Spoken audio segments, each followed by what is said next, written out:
bienvenidos a esta sesión de cálculo diferencial. Vamos a hacer derivadas de funciones trigonométricas inversas, que pues es una continuación de las derivadas de las funciones trascendentales. Bien, entonces habíamos dicho en una sesión anterior que pues las derivadas más bien las funciones trascendentales se clasificaban en trigonométricas, trigonométricas inversas, logarítmicas y exponenciales. En esta ocasión vamos a tomar aquellas que son trigonométricas inversas. Las trigonométricas inversas tienen esta estructura, son las que dicen arco seno, arco coseno, arco tangente, etcétera, etcétera. Todas estas debemos de recordar que son funciones que permiten calcular un ángulo. Nosotros cuando despejamos una función trigonométrica, pues la pasamos del otro lado de la igualdad con esta notación de arco seno. Recuerden que en calculadora es cuando le ponen shift seno o segunda función seno, que lo decimos así de forma vulgar. Entonces, estas son las funciones que vamos a aprender cómo se derivan para esta ocasión.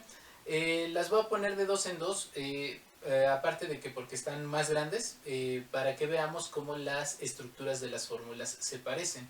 Si nosotros vemos aquí arco seno y arco coseno, la estructura de su resultado es muy similar, nada más que arco seno es positivo y arco coseno es negativo. Lo mismo pasa con estas otras dos funciones que vamos a ver aquí, que sería arco tangente y arco cotangente. El resultado de la derivada también para arco tangente es positivo y para arco cotangente es negativo, pero vemos que tienen una estructura muy similar. Y por último tenemos dos funciones que se llaman arco secante y arco cosecante. También vean la estructura, es muy similar, pero en arco secante el valor es positivo y en arco cosecante el valor es negativo. Bien, pues vamos a ver cómo se deriva esto. Las funciones se ven como más aparatosas, las fórmulas se ven más grandes, pero sin embargo son derivadas muy simples que vamos a aprender. Entonces, como primer paso, nosotros debemos de identificar siempre nuestra variable y debemos de identificar cuál es la fórmula que me permite derivar dicha función. En este caso, nuestra variable sería x cúbica, que es todo lo que afecte la función arcoseno. Y la fórmula que me permite derivar arcoseno de la variable me dice que es igual al cociente de la derivada de la variable entre la raíz de 1 menos la variable al cuadrado. Bien, vamos a sustituir. Bien fácil, entonces si se dan cuenta, donde aparecen las variables, donde aparece la v, es donde estoy marcando nuestra variable, que la puse en rojo, x cúbica. Entonces el resultado de derivar arcoseno de x cúbica es igual a la derivada de x cúbica entre la raíz de 1 menos x cúbica al cuadrado. Bien, me va a llevar este último para acá, para que podamos arreglar algebraicamente esto. Antes de ese arreglo algebraico tenemos que resolver esta derivada que me salió en el numerador. Entonces sabemos que la derivada de x cúbica me va a dar 3x cuadrada y en la parte del numerador lo único que me restaría resolver sería este paréntesis. Recordando que toda potencia elevada a otra potencia, las potencias se van a multiplicar. Entonces si hago x cúbica al cuadrado, 3 por 2 me van a dar 6 y me quedaría x extra. Entonces, en la parte del numerador me quedó 3x cuadrada, que es el resultado de esta derivada, entre la raíz de 1 menos x a la sexta potencia, que fue lo que tomamos de aquí. Y con esto tenemos el resultado de nuestra primera derivada. Vamos a hacer un ejemplo más. Creo que ya se dieron cuenta que es bastante fácil. Solamente que aquí voy a tomar alguna otra fórmula para que vean que pues realmente todas las fórmulas se manejan de la misma manera.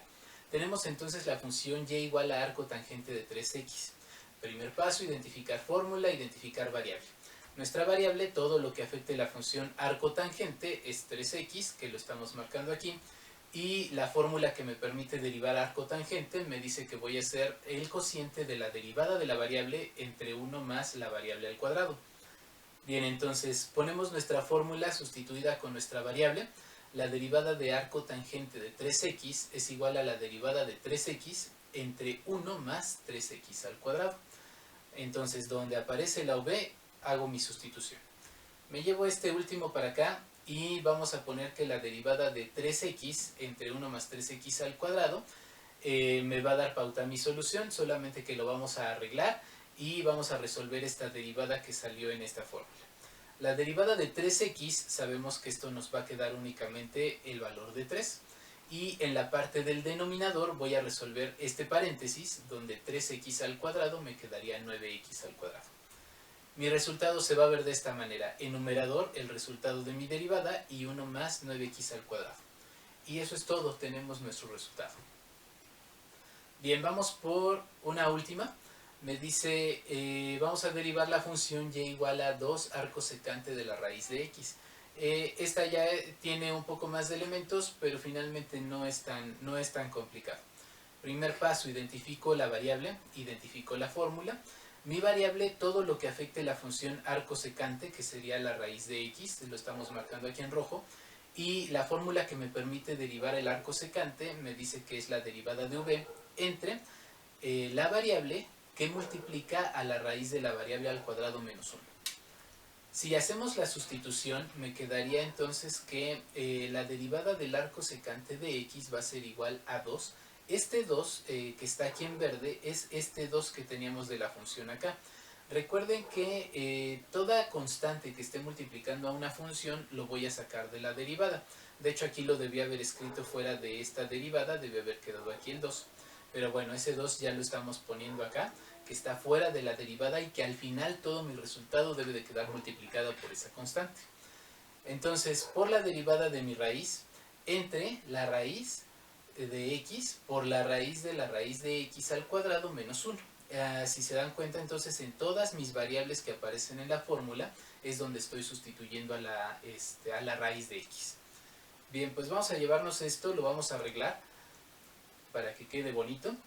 Entonces, nosotros tenemos aquí 2 por la derivada de la raíz de x entre todo lo que ya habíamos puesto anteriormente, y vamos a sacar la derivada de esta parte de aquí. Acuérdense que una raíz cuadrada es una potencia fraccionaria. Es una potencia fraccionaria que vale 1/2. Si nosotros derivamos x a la 1/2, me va a quedar 1/2 por x a la menos 1/2. Y entonces eso me queda dividido entre lo mismo. De hecho, a lo de la parte del denominador no le he hecho absolutamente nada. Solamente derivé la raíz de x. Bien, entonces vamos a operar aquí. Si se dan cuenta, en esta parte, ¿qué hicimos? 2 por 1/2, pues este 2 con este 2 se van a eliminar y me va a quedar 1.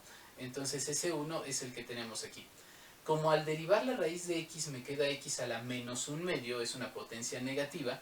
Recuerden que toda potencia negativa la hacemos positiva pasándola al denominador, como lo vemos nosotros aquí. Y como es 1/2, pues lo volvemos a escribir como raíz. Bien, entonces nosotros ya tenemos resuelto esto. Lo único que quedaría sería simplificar algebraicamente. Para esa simplificación, vean que yo volví a pasar este resultado acá, pero al denominador lo voy a dividir entre 1, puesto que aquí tengo una fracción compleja, en la cual en la parte del numerador tengo otra fracción. Le voy a agregar este 1 para que las dos sean fracciones y mediante una división de fracciones podamos hacer la simplificación. Esta división de fracciones es lo que vulgarmente conocemos como la ley del sándwich. Multiplicar los extremos, que en este caso sería multiplicar 1 por 1, y las partes medias, que sería esta raíz de x por todo esto de aquí abajo. Si hacemos eso, me va a quedar esto de aquí. Me queda entonces 1 por este 1, me va a dar este 1 que pusimos en el numerador, y si multiplico este por este, me van a quedar todo esto que pusimos en rojo. Si se dan cuenta, esta raíz de x sería esta raíz de x que ponemos aquí, luego la otra raíz de x que tenemos de esta parte, y luego toda esta parte que tiene un binomio en raíz cuadrada. Bien, vamos a resolver esto. Entonces nos vamos a llevar este para acá. Y entonces me va a quedar de esta manera mi resultado. ¿Qué hicimos? Nosotros multiplicamos raíz de x por raíz de x. Si nosotros recordamos, cuando nosotros multiplicamos términos algebraicos, las potencias se van a sumar. Si tengo aquí raíz de x y raíz de x, sus potencias valen 1/2. 1/2 más 1/2 me va a dar un entero. Por eso tenemos aquí solamente x. Si yo tengo adentro de la raíz de x al cuadrado, si esto vale 1/2 y lo multiplico por 2, pues me va a dar un entero. Por eso es que aquí nada más tenemos x menos 1. Y entonces este sería nuestro resultado de la derivada. Pues como podrán darse cuenta, este tipo de derivadas son más simples. Hay que practicarlas. sobre todo porque cuando las llevemos a cálculo integral, pues ahí son de más utilidad y tienen un poquito más de aplicación allá. Lo que vamos a practicar entonces de estas sería sobre todo con las otras funciones, donde la única diferencia sería que el resultado me va a quedar negativo. Bien, pues recordarles también que este tipo de ejercicios en esta ocasión los tomé del libro de Matemáticas Simplificadas del CONAMA. Los invito a que revisen también de ese libro para sacar ejercicios para seguir practicando, y lo mismo del Granville y del Stuart, que son libros con los que me gusta trabajar bastante, tienen muy buenos ejercicios, y pues recuerden que este tipo de cosas solamente se aprenden con la práctica. Pues mucho éxito y nos vemos en la siguiente.